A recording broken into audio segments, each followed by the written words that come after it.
the time it takes to acquire settled status extended from 5 years to 10, and enforcement tougher than ever, because fair rules must be followed.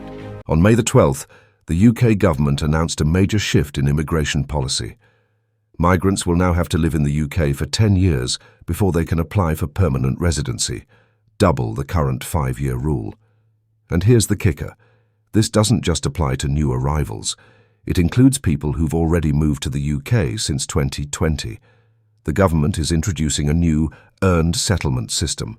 This means that getting indefinite leave to remain, or ILR, won't be an automatic step after a few years of working. It has to be earned. How? Through long-term economic, social and civic contributions.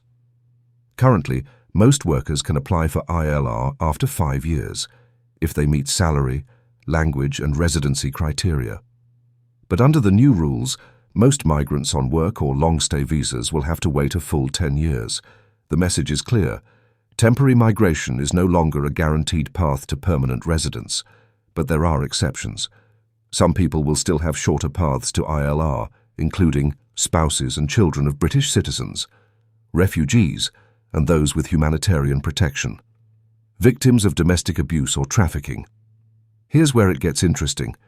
The government wants to tie settlement and citizenship to the points-based system. What gets you points? Not just living here or having a job, but how much you give back.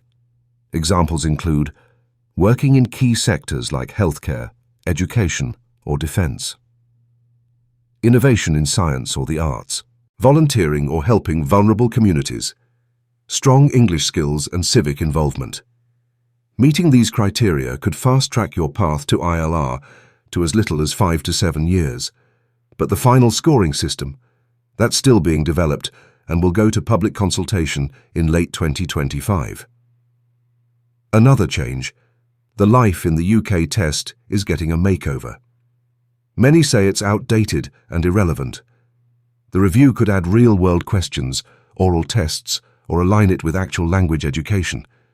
There's also good news for young adults who've grown up in Britain but struggle with citizenship because of fees or their parents' status.